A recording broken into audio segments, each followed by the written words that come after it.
Bonjour les gars, j'espère que vous portez bien. Je suis Serge Gilberly de Alpha Accounts. Aujourd'hui, je vais m'adresser à toutes les personnes qui veulent soit acquérir des terrains ou encore des personnes qui veulent construire. Donc construire soit leur résidence principale ou encore leur résidence secondaire. Suivez attentivement cette vidéo.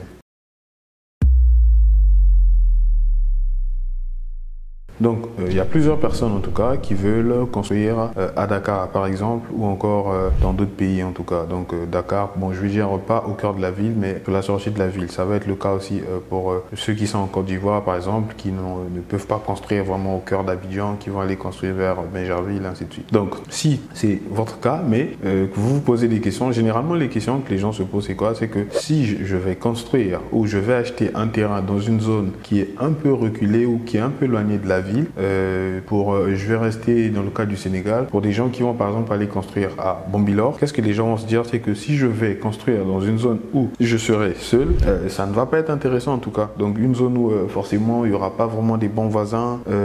Après, moi je trouve ça même bizarre que les gens se plaignent souvent des voisins en fait, mais bon, bref, c'est un petit détail en fait. Des fois le problème c'est vous, hein, mais bon. Donc les gens se disent, ouais, moi je ne peux pas aller construire dans une zone où je serai seul, où il n'y aura pas forcément d'électricité, où les voitures, c'est pas sûr que les voitures y passent, une zone qui n'est pas viabilisée, une zone où le réseau d'assainissement par exemple n'existe pas, où il n'y a pas de l'eau, où il n'y a pas de l'électricité, il n'y a pas de connexion internet, tout ça. Donc du coup, cette vidéo elle vous concerne vraiment. Donc quand vous voulez par exemple acheter un terrain, moi je suis sûr et certain que vous n'êtes pas le seul dans votre entourage qui veut acheter un terrain. Je ne crois pas que vous êtes le seul en tout cas dans votre entourage qui veut construire. Il est fort probable que vous soyez nombreux. Donc ça va être dans votre lieu de travail. Donc dans votre lieu de travail, vous avez des collègues aussi qui veulent construire. Vous avez des membres de votre famille qui veulent construire.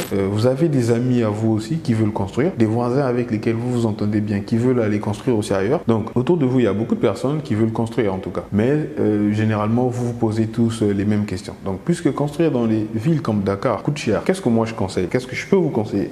C'est de repérer toutes les personnes en tout cas qui ont la même envie que vous en tout cas. Qui veulent, toutes ces personnes-là qui veulent construire, mais qui ne peuvent pas construire au cœur de la ville. Pourquoi? Parce que construire au cœur de la ville coûte cher, mais qui veulent plutôt construire sur la sortie de la ville, dans une zone où les terrains ne coûtent pas cher. Donc vous allez aller, par exemple, dans un quartier comme, vous irez dans un quartier comme Bambilor, repérer des terrains qui vont coûter peut-être 4, 3, 5 millions, contrairement à Dakar, là où les terrains sont à 80 voire 100 millions. Donc vous allez repérer ces quartiers-là et ensuite acquérir des terrains là-bas. Et donc, généralement, ceux qui le font déjà, qu'est-ce qu'ils vont faire? Ils vont aller voir un vendeur de terrain, je sais pas, un promoteur, tout ça, toutes les personnes, une agence immobilière qui est dans le foncier en tout cas. Du coup, cette agence-là va vous vendre un terrain. Donc, quand vous achetez un terrain directement, un seul terrain, on va vous le vendre deux fois à 5 millions. Et alors que si vous décidez de vous associer, par exemple, vous créez un petit groupement, tout ça, comme les gens le font avec généralement, ça va être des coopératives en quelque sorte, d'habitat, tout ça. Généralement, vous n'allez pas acheter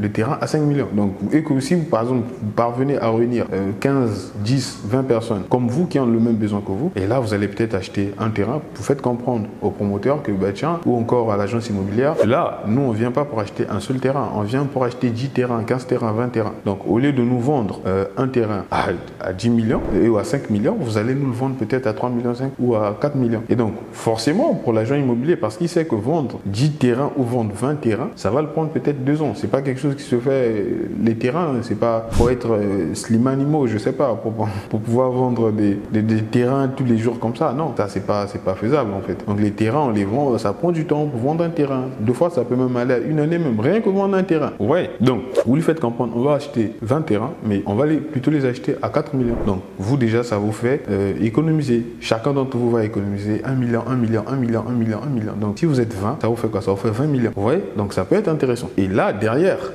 comme je le disais, dans ces genres de quartiers-là, généralement, vous n'allez pas avoir... deux fois, il y a l'électricité, mais le dernier poteau est vraiment loin et vraiment éloigné de vous. Donc, si vous étiez seul, pour emmener de l'électricité sur votre site, ça va deux fois vous coûter 3 millions, 2 millions. Vous voyez? Et lorsque vous êtes en groupe comme ça, vous essayez de discuter tout ça, vous négociez, vous allez peut-être trouver une entreprise, vous parlez avec la Sénélec ou encore la société d'électricité de votre pays. Donc, vous pouvez vous discuter avec eux, ils vont vous dire que bon, d'accord, vous allez payer peut-être 5 millions par exemple, ou si c'était possible, si pour votre cas seul c'était possible de le faire à 300 000 francs, donc puisque vous allez être au nombre de 20, vous serez au nombre de 20, donc vous allez diviser le montant par 20 et chacun de vous va payer ce qu'il faut. Je sais pas si c'est 150 000, bon, j'ai pas eu le temps de calculer, voilà. Donc c'est ça normalement. Et ça c'est pour l'électricité. Après l'avantage c'est que si vous avez les terrains, vous les achetez et c'est vraiment un bloc de terrain, vous pouvez décider de clôturer le site. Donc vous en faites maintenant une cité. Donc c'est vos terrains, vous clôturez tous vos 10 terrains ou tous vos 20 terrains et vous avez une cité en quelque sorte. Et après, pour aller plus loin encore, si vous voulez par exemple économiser dans la construction, ce qui est vraiment intéressant, si vous voulez économiser lors de la construction, qu'est-ce qu'il faut faire? Généralement, les entreprises qui viennent pour construire,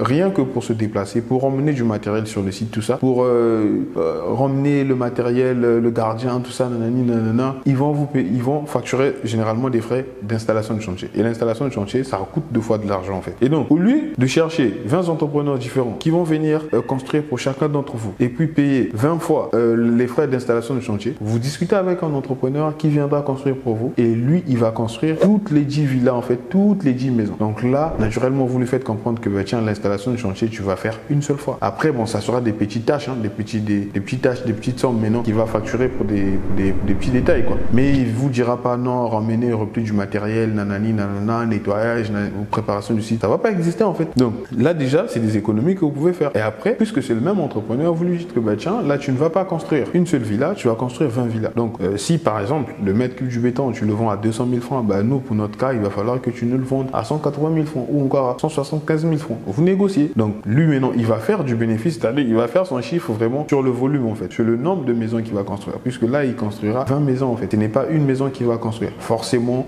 moi, je vois pas un entrepreneur qui va refuser ça. Vous lui proposez de construire 20 maisons, il refuse. Non, non, non, je ne vois pas. C'est pas possible. Donc, c'est quelque chose qui peut être vraiment intéressant. Et après, vous partez voir, bon, avant ça, hein, vous allez voir un architecte, des bureaux d'études, tout ça, qui vont vous faire des plans. Si vous voulez avoir, ça ne vous dérange pas d'avoir des plans similaires, bah, vous faites le même plan en tout cas. C'est-à-dire en fonction de vos budgets. Et là aussi, ça va être des économies que vous pouvez faire. Parce que l'architecte, il va vous dire, bon, d'accord, en gros, qu'est-ce qu'il va faire l'architecte? C'est le même plan qu'il va dupliquer sur tous les terrains en fait. Donc, il va pas facturer le même montant que s'il faisait 20 plans sur 20 terrains différents en fait. Vous voyez? Donc ça peut être un moyen intéressant, je sais pas, d'épargner, d'économiser en tout cas, j'allais dire. Donc, au lieu de dépenser beaucoup d'argent, faire plusieurs plans, vous pouvez aussi faire des économies avec ça. Et après, derrière, vous avez la possibilité, petit à petit, de décider, par exemple, de faire des pavés, réaliser des pavés, des allées avec des pavés, tout ça, dans la cité. Et ça peut être intéressant. Donc, moi, que je conseillerais aux gens, au lieu d'aller acheter des terrains hors de la ville tout seul, vous décidez, c'est-à-dire vous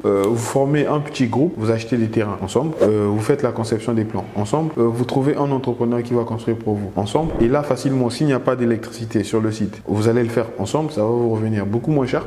Si vous n'avez pas le réseau d'assainissement, tout ça, vous le faites venir ensemble s'il le faut. En tout cas, ce n'est pas obligatoire. Vous pouvez avoir des fosses septiques, ainsi de suite. Donc, si vous en avez vraiment besoin, vous pouvez le faire aussi ensemble. Si derrière les eaux pluviales ne sont pas bien canalisées, tout ça, puisque vous êtes ensemble aussi, c'est beaucoup plus facile à faire en fait. En tout cas, moi, je vous conseille vraiment, si vous voulez construire hors de la ville, essayez de poser la question aux gens qui sont autour de vous, demandez-leur s'ils sont aussi intéressés, comme ça vous allez le faire tous ensemble en tout cas. Ce que je suis en train de dire, c'est ce que font les promoteurs. Les promoteurs, ils savent qu'il y a des gens qui ont ce besoin-là et les promoteurs, ils vont organiser les fonds qu'il faut, après aller faire ce projet ailleurs et ensuite vous, quand vous allez venir, au lieu d'acheter le terrain à 5 millions, le promoteur, puisqu'il aura fait tout ce travail-là, si tout ce travail, la viabilisation, a coûté par exemple 1 million sur chaque terrain, il va d'abord prendre les 5 millions du terrain, il rajoute la viabilisation, il rajoute sa marge à lui, et les marges généralement, c'est beaucoup de marge. Hein. Vous allez vous retrouver à acheter un terrain de 5 millions à 10 millions, deux fois même 15 millions. Donc, ce que vous pouvez faire vous-même,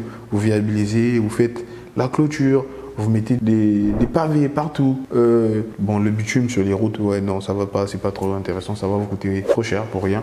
Voilà quoi. Et allez même beaucoup plus loin encore. Si vous voulez même, comme j'ai dit, hein, vous faites la clôture en tout cas du site et même s'il faut des gardiens, tout ça, vous prenez ça en fait. Après, chaque mois, chacun d'entre vous paie quelque chose, une petite somme en tout cas. Moi, je pense que ça peut être intéressant. Et comme ça, vous allez avoir des cités modernes. Voilà. Et pour l'électricité, par exemple, sur les routes, sur les allées, tout ça, les rues, tout ça, vous pouvez mettre des lampadaires. Si vous êtes ensemble, en tout cas, c'est beaucoup plus facile à faire. Et comme ça, vous venez dans votre cité, il y a un checkpoint, on contrôle, il y a le gardien qui est là, on vérifie l'identité de tout un chacun parler. Voilà. Donc, si c'est quelque chose qui vous intéresse, mettez-le en commentaire, comme ça je vais essayer de développer la vidéo. Parce que là, c'est quelque chose qui a été fait rapidement. Donc, si vous voulez vraiment qu'on développe ce sujet-là, mettez-le en commentaire, comme ça on va essayer de développer, parler de ça. Et merci, au revoir, c'était Serge Gilberly.